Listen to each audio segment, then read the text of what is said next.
যখন একজন তালাকপ্রাপ্ত IAS officer নিজের অতীতের সামনে নিঃশব্দে নুয়ে পড়লেন, সামনে কোনো বড় অফিসার নয়, কেবল একজন সাধারণ পিয়ন বা ডাক পিয়ন ছিল। সামনে কোনো শক্তিশালী অফিসার ছিল না, কোনো বড় পদমর্যাদাও ছিল না। সেই অবনত হওয়া কোনো ক্ষমা প্রার্থনা ছিল না, সেটি ছিল একটি সত্য উপলব্ধি। এই কাহিনীর পুরো সত্যতা জানার জন্য ভিডিওর শেষ পর্যন্ত অবশ্যই সাথে থাকো। মধ্যপ্রদেশের মালওয়া অঞ্চলে অবস্থিত একটি ছোট্ট গ্রাম ছিল সরসদা। কাঁচা রাস্তা, পুরনো অশ্বত্থ গাছ আর সাত সকালে সাইকেলের ঘণ্টি, ট্রেন ট্রেন। এই শব্দ পুরো গ্রামের মানুষের কাছে কোনো খবরের চেয়ে কম কিছু ছিল না, কারণ এই আওয়াজটি ছিল রবি কুমারের, গ্রামের একমাত্র ডাকপিয়ন। রবি কোনো বড় অফিসার ছিল না, সরকারি চাকরিতে কেবল একটি সাধারণ পদ, ডাক বিতরণ কর্মচারী। খাকি পোশাক, কাঁধে পুরনো ক্যানভাসের ব্যাগ আর চেহারায় এমন এক প্রশান্তি যেন দুনিয়ার কোনো দৌড়ঝাঁপ নিয়ে তার কোনো মাথা ব্যথাই নেই। সেই গ্রামে প্রতি বছর গরমের ছুটিতে একটি মেয়ে আসত, আরাধ্যা শর্মা। আরাধ্যা উজ্জ্বল শহরে থেকে ইউপিএসসি পরীক্ষার প্রস্তুতি নিচ্ছিল। চোখে আত্মবিশ্বাস, কথায় ক্ষিপ্রতা আর মনে একটিই স্বপ্ন, আইএএস হওয়া। গ্রামের মেয়েরা যেখানে বিয়ে আর ঘর সংসারের কথা বলত, সেখানে আরাধ্যা সংবিধান, প্রশাসন আর ইন্টারভিউ নিয়ে আলোচনা করত। রবি আর আরাধ্যার পৃথিবী একে অপরের থেকে একদম আলাদা ছিল, কিন্তু ভাগ্য এই দুই প্রান্তকে এক করে দিল। আরাধ্যার বাবা মায়ের এমন একজন জামাই চাইছিল যে মেয়ের স্বপ্নের মাঝে দেওয়াল হয়ে দাঁড়াবে না। রবিকে তাদের সঠিক মনে হল, সহজ, শান্ত এবং অহংকারহীন এক মানুষ। বিয়েটা সাদামাটাভাবেই হল, না ছিল ব্যান্ডবাজনা, না কোনো শোরগোল, কেবল গ্রামের মন্দির আর অল্প কিছু মানুষ। বিয়ের প্রথম রাতে রবি শুধু একটি কথা বলল, আরাধ্যা, আমার পৃথিবী ছোট, কিন্তু তোমার স্বপ্ন অনেক বড়। আমি কখনো তোমার পথের বাধা হব না। শহরের একটি ছোট ভাড়ার ঘরে আরাধ্যা পড়াশোনা করত, আর রবি সাত সকালে ডাক বিলি করতে বেরিয়ে যেত। সে রান্না করত, চা তৈরি করে রাখত এবং নিঃশব্দে ঘর থেকে বেরিয়ে যেত, যাতে আরাধ্যার পড়াশোনায় ব্যাঘাত না ঘটে। মাঝে মাঝে হেসে বলত, একদিন মানুষ বলবে আইএএস আরাধ্যার স্বামী। আরাধ্যাও হাসত, কিন্তু তার ভেতরে কোথাও একটা হালকা বিধত, একজন ডাকপিয়ন আর আমি হব আইএএস। প্রথম বড় ধাক্কাটা তখন লাগল যখন ইউপিএসসির রেজাল্ট এলো। আরাধ্যা অকৃতকার্য হল। শহরের মানুষের কটু কথা শুরু হল, বিয়ের কারণে মন উঠে গেছে, স্বামীও তো বড় কেউ নয়। ধীরে ধীরে সেই কথাগুলো আরাধ্যার ভেতরে বিষ হয়ে জমতে লাগল, এবং সেই বিষের প্রথম লক্ষ্য হল রবি। সেই রাতে ঘরে নিস্তব্ধতা ছিল এবং সম্পর্কের মাঝে প্রথম ফাটল ধরল। ইউপিএসসির প্রথম অসাফল্যের পর আরাধ্যা শর্মার ভেতরে কিছু একটা বদলাতে শুরু করেছিল। আগে যেখানে সে বইয়ের মাঝে ঘণ্টার পর ঘণ্টা শান্ত হয়ে বসে থাকত, এখন ছোট ছোট বিষয়ই অস্থির হয়ে যেত। ঘরের দেওয়ালগুলো তার কাছে দমবন্ধ লাগত। রবির সাদাসিদে জীবন, সেই খাকি পোশাক, নির্দিষ্ট সময়ে বাড়ি ফেরা, চুপচাপ খাবার বেড়ে দেওয়া এখন তার কাছে বোঝা মনে হতে লাগল। শহরের কোচিং সেন্টারে যখন অন্যান্য পরীক্ষার্থীরা তাদের বড় বড় অফিসার বাবা মায়ের কথা বলত, কেউ বলতো আমার বাবা আইপিএস, কেউ বলতো আমার মামা সচিবালয়ে আছেন, তখন আরাধ্যা চুপ হয়ে যেত। তার মনে হতো আমার স্বামী তো একজন ডাক পিয়ন। রবি এসব বুঝতে পারত, কিন্তু সে কিছু বলত না। সে সকালে ডাক বিলি করতে যেত আর ফিরে এসে আরাধ্যার জন্য চা রেখে দিত। অনেক সময় আরাধ্যা বিরক্ত হয়ে বলত, তুমি কি বোঝো না যে এই পরীক্ষা আমার কাছে কি মানে রাখে? রবি শুধু এতটুকুই বলত, বুঝি আরাধ্যা, তাই তো চুপ করে থাকি। কিন্তু অসাফল্যের বিষ ধীরে ধীরে আরাধ্যার মুখে ফুটে উঠতে লাগল। একদিন রাগের মাথায় তার মুখ দিয়ে বেরিয়ে গেল, যদি আমি আইএএস না হতে পারি তবে তার কারণ তুমি। রবি যেন স্তব্ধ হয়ে গেল, কিন্তু সে কোনো উত্তর দিল না। সেই রাতে সে অনেকক্ষণ ছাদের উপর বসে রইল। গ্রামের স্মৃতি, মায়ের কথা আর আরাধ্যার স্বপ্ন সব একসাথে ঘুরপাক খেতে লাগল। পরের বছরটা আরও কঠিন ছিল। দ্বিতীয়বারও রেজাল্ট নেতিবাচক এলো। এখন সমাজের কটু কথা আরও তীব্র হল। বিয়ের পর মেয়েরা দুর্বল হয়ে যায়, স্বামী সাপোর্ট করে না। আরাধ্যার রাগ এখন প্রকাশ্য হতে লাগল, তোমার মতো মানুষের সাথে থেকে আমি কখনো এগোতে পারব না। রবি প্রথমবারের মতো নিচু স্বরে জিজ্ঞেস করল, আমি কি কখনো তোমাকে বাধা দিয়েছি? আরাধ্যা চুপ হয়ে গেল, কিন্তু অহংকার চুপ হল না। কিছুদিন পর আরাধ্যা তার সিদ্ধান্ত শুনিয়ে দিল, আমার ডিভোর্স চাই, আমি আমার জীবন নতুন করে শুরু করতে চাই।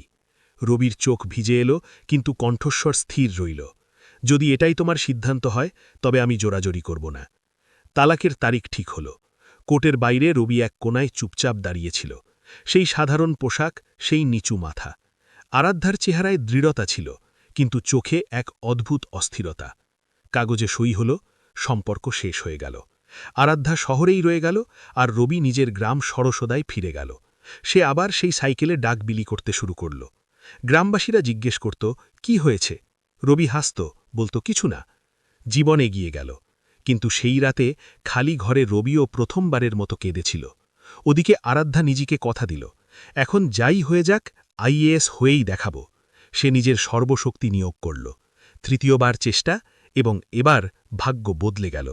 আরাধ্যা শর্মা, আইএএস। কিন্তু সে কি জানত যে গন্তব্যে পৌঁছানোর জন্য সে সব কিছু ভেঙে ফেলেছিল? সেখান থেকেই তার আসল পরীক্ষা শুরু হতে যাচ্ছে। তৃতীয় প্রচেষ্টায় সফলতা পাওয়ার পর আরাধ্য শর্মার জীবন পুরোপুরি বদলে গিয়েছিল। এখন সে শুধু একজন পরীক্ষার্থী ছিল না, সে একজন আইএএস অফিসার হয়ে উঠেছিল। ট্রেনিং, মিডিয়া ইন্টারভিউ, অভিনন্দনের ঢল, সবাই তার কঠোর পরিশ্রমের প্রশংসা করছিল। খবরের কাগজে তার ছবি ছাপা হল, চোখে আত্মবিশ্বাস, চেহারায় দৃঢ়তা। কিন্তু এসবের মাঝে এমন একটি নাম ছিল যা সে ইচ্ছে করেই মনে করতে চাইত না, রবি কুমার। ভাগ্যের এক অদ্ভুত খেলা দেখুন। আরাধ্যর প্রথম পোস্টিং সেই জেলাতেই হল যেখানে তার পুরনো গ্রাম সরস্বধা ছিল। যে মাটিকে সে একদিন ছোট চিন্তা বলে ছেড়ে চলে গিয়েছিল, আজ সেই মাটির দায়িত্বই তার কাঁধে ছিল। প্রথম সপ্তাহেই তাকে গ্রামীণ এলাকা পরিদর্শনের আদেশ দেওয়া হল। সরকারি গাড়ি ধীরে ধীরে কাঁচা রাস্তার ওপর দিয়ে এগোচ্ছিল। ধুলো উড়ছিল। আর হঠাৎ ড্রাইভার বলল, ম্যাডাম, সামনে পোস্ট অফিস। আরাধ্য জানলা দিয়ে বাইরে দেখল, এবং সেই দৃশ্য যা সে বছর আগে পেছনে ফেলে এসেছিল। একজন মানুষ সাইকেলের ওপর ঝুঁকে আছে, কাঁধে ক্যানভাসের ব্যাগ আর হাতে চিঠির বান্ডেল। রবি! সে এখনও সেখানেই ছিল। না কোনো লোক দেখানো কিছু, না কোনো অভিযোগ, না কোনো পরিবর্তন। আরাধ্যর বুক ধড়ফড় করতে লাগল। গাড়ি থামল। রবি মাথা তুলল। নজর পড়ল। এক মুহূর্তের জন্য সে চিনে ফেলল, কিন্তু চেহারায় না ছিল অবাক হওয়ার কিছু, না কোনো অভিযোগ। সে শান্তভাবে সাইকেলটা একপাশে দাঁড় করাল এবং মাথা নিচু করে বলল, নমস্তে ম্যাডাম। ওই ম্যাডাম শব্দটা আরাধ্যর ভেতরে কিছু একটা ভেঙে দিল। কখনো এই মানুষটাই তাকে নাম ধরে ডাকত, আজ পদের দূরত্ব তার কণ্ঠে পরিষ্কার ছিল। আরাধ্য নিজেকে সামলে নিয়ে বলল, আপনি এখনও এখানেই কাজ করেন?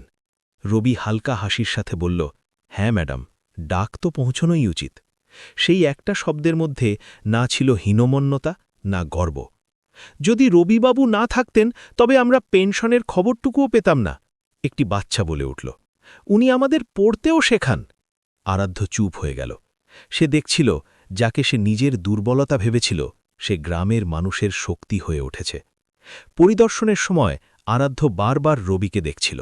সে প্রত্যেকের সাথে সম্মানের সাথে কথা বলত, প্রত্যেক বৃদ্ধ মানুষকে নাম ধরে চিনত, প্রতিটি বাচ্চার মাথায় ভালোবাসার হাত রাখত। সন্ধে হয়ে এল। আরাধ্য ফাইল বন্ধ করল, এবং প্রথমবারের মতো তার মনে একটি প্রশ্ন জাগল, আমি কি সত্যিই সঠিক সিদ্ধান্ত নিয়েছিলাম? গাড়ি এগিয়ে গেল, কিন্তু আরাধ্য পেছনে ফেলে আসা সেই ডাকপিয়নকে আয়নায় অনেকক্ষণ ধরে দেখতে লাগল। সেদিন সে উপলব্ধি করল, আইএএস হওয়াটাই সবচেয়ে বড় জয় নয়। মাঝে মাঝে যে মানুষকে আপনি পেছনে ফেলে চলে যান, সেই আপনাকে আসল আয়না দেখিয়ে দেয়। আর এই সাক্ষাৎ এমন এক মোড়ের শুরু ছিল, যেখানে ভবিষ্যতে অফিসারিও নত হবে। সেই রাতে আইএএস বাংলোয় সব কিছু ছিল, এসির ঠান্ডা হাওয়া, পরিষ্কার ঘর, কর্মীরা যাতায়াত। কিন্তু আরাধ্য শর্মার ঘুম আসছিল না। বারবার তার চোখের সামনে একটাই দৃশ্য ঘুরছিল, কাঁধে চিঠির ব্যাগ, সাইকেলের ওপর দাঁড়িয়ে থাকা রবি কুমার, আর তার শান্ত কণ্ঠস্বর, নমস্তে ম্যাডাম। সেই ম্যাডাম শব্দটা তার মনে আটকে গিয়েছিল। কখনো এই কণ্ঠস্বর সকালে তাকে চা দিতে দিতে বলত, আরাধ্য, একটু বিরতি নাও। আজ সেই কণ্ঠস্বর পুরোপুরি আনুষ্ঠানিক। পরের দিন সকালে আরাধ্য একটি সিদ্ধান্ত নিল। সে কোনো প্রোটোকল ছাড়াই গাড়ি থামাল এবং গ্রামের পোস্ট অফিসের সামনে নেমে পড়ল। কোনো ক্যামেরা নেই, কোনো স্টাফ নেই, শুধু সে আর তার অতীত। পোস্ট অফিসের বাইরে কিছু গ্রামবাসী বসেছিল। তাকে দেখে চিনে ফেলল। আরে, এ তো সেই আইএএস ম্যাডাম। একজন বৃদ্ধা বলল, ম্যাডাম, রবিবাবু এখনও ভেতরে আছেন, কাল রাতেও অনেক রাত পর্যন্ত কাগজ খুঁজেছেন। আরাধ্য ভেতরে গেল। ছোট্ট ঘর, পুরনো আলমারি, আর এক কোণার রবি ঝুঁকে পড়ে চিঠিপত্র গোছাচ্ছিল। সে মাথা তুলল। এক মুহূর্তের জন্য 4 চোখ এক হল। রবি উঠে দাঁড়াল পুরোপুরি শালীনতার সাথে। জি ম্যাডাম। সেই স্বরে না ছিল আপন ভাব, না কোনো তিক্ততা, শুধু ভারসাম্য। আরাধ্যর গলা শুকিয়ে এল। আপনি এখনও এই কাজ করেন? রবি মাথা নাড়ল। হ্যাঁ, ডাক তো পৌঁছনোই উচিত। আরাধ্য চারপাশে দেখল। এত কম সুযোগ সুবিধের মধ্যেও আপনি কখনো অভিযোগ করেননি? রবি হালকা হাসল। অভিযোগ করলে কাজ সহজ হয় না ম্যাডাম, কাজ করলে মন হালকা হয়। এই বাক্যটি আরাধ্যর ভেতরে ধীরে ধীরে নামতে লাগল। তখনই বাইরে থেকে একটা বাচ্চা দৌড়ে এলো। রবি আঙ্কেল, আপনি যে বইটা দিয়েছিলেন আমি পড়ে ফেলেছি। রবি পরম মমতায় তার মাথায় হাত রাখল। খুব ভালো, এখন অন্য কাউকেও পড়িও। আরাধ্য এসব চুপচাপ দেখছিল। তার ভেতরে কোথাও কিছু একটা ভেঙে পড়ছিল। অহংকার নয়, বরং সেই ধারণা যা সে বছর আগে বানিয়ে নিয়েছিল, যে বড় পদই বড় মানুষের পরিচয়। রবি নজর তুলে ধীরে বলল, ম্যাডাম, আপনি কি বসবেন? আরাধ্য প্রথমবারের মতো চেয়ার নয়, কাঠের পুরনো বেঞ্চে বসল। সে নিচু স্বরে জিজ্ঞেস করল, আপনি আমার ওপর রেগে নেই? রবি কয়েক মুহূর্ত চুপ থেকে বলল, রাগ মনে পুষে রাখলে তা বোঝা হয়ে যায়। আমি কখনো এত বোঝা বইতে শিখিনি। আরাধ্যর চোখ ভিজে এলো। সে প্রথমবারের মতো অনুভব করল, যে মানুষটাকে সে নিজের বাধা ভেবেছিল, সেই মানুষটা আজকেও ততটাই পূর্ণ এবং ভারসাম্যপূর্ণ। আর সে নিজে এত উচ্চতায় পৌঁছেও ভেতর থেকে অপূর্ণ ছিল। বাইরে বেরোনোর সময় আরাধ্য ফিরে দেখল, রবি আবার চিঠিপত্রের মাঝে ঝুঁকে পড়েছে। যেন তার জীবনে না কোনো আইএএস ছিল, না কোনো পুরনো সম্পর্ক ছিল, শুধু তার কর্তব্য। গাড়ি চলতে শুরু করল, কিন্তু এবার আরাধ্যর চোখ অবনত ছিল। কারণ প্রথমবারের মতো সে উপলব্ধি করেছিল, কিছু মানুষ পদ দিয়ে নয়, নিজের আচরণ দিয়ে বড় হয়। আর এই উপলব্ধিই তাকে সামনে নিয়ে যাওয়ার কথা ছিল, যেখানে একদিন অফিসারিও নত হবে যাচ্ছিল। জেলার প্রধান অডিটোরিয়ামে সেদিন অস্বাভাবিক ব্যস্ততা ছিল। ফুলে সাজানো মঞ্চ, মিডিয়ার ক্যামেরা, উচ্চপদস্থ আধিকারিক, গ্রাম এবং শহর থেকে আসা মানুষ, সবাই একটি বিশেষ অনুষ্ঠানের জন্য জড়ো হয়েছিল, জনসেবা সম্মান সমারোহ। অনুষ্ঠানের প্রধান অতিথি ছিলেন আইএএস আরাধ্য শর্মা। সাদা শাড়ি, সুসংহত চালচলন, চেহারায় সেই অফিসারি গাম্ভীর্য যা খবরের কাগজে দেখা যায়। কিন্তু তার ভেতরে আজ অন্য কিছু চলছিল। সম্মানপ্রাপকদের তালিকা তার হাতে ছিল। নাম অনেক ছিল, বড় বড় পদধারী, উচ্চ মর্যাদার অধিকারী। কিন্তু তার আঙুলগুলো বারবার একটি নামে আটকে যাচ্ছিল, রবি কুমার, গ্রামীণ ডাকসেবক, সরসোধা। সেই নাম যা তার রাতের ঘুম কেড়ে নিয়েছিল। অনুষ্ঠান শুরু হল। এক এক করে সম্মান দেওয়া হতে লাগল।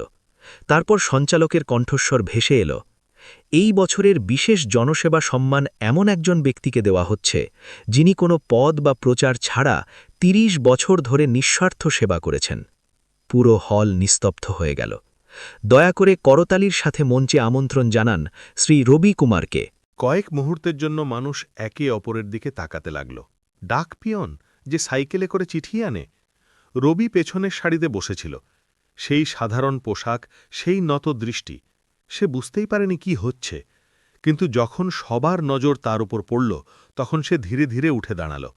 কোনো আত্মবিশ্বাস বা গর্ব নয়, এক সাধারণ মানুষ মঞ্চের দিকে এগিয়ে আসছিল। মঞ্চে আইএএস আরাধ্য দাঁড়িয়েছিল। প্রথমবারের মতো দুজনে এত কাছে ছিল। ক্যামেরা চালু ছিল, পুরো জেলা দেখছিল। রবি অভ্যাসবশত হালকা মাথা নিচু করল, নমস্তে ম্যাডাম। আর ঠিক সেই মুহূর্তে আইএএস আরাধ্য শর্মা সবার সামনে মাথা নত করে দিলেন। পুরো অডিটোরিয়াম স্তব্ধ হয়ে গেল।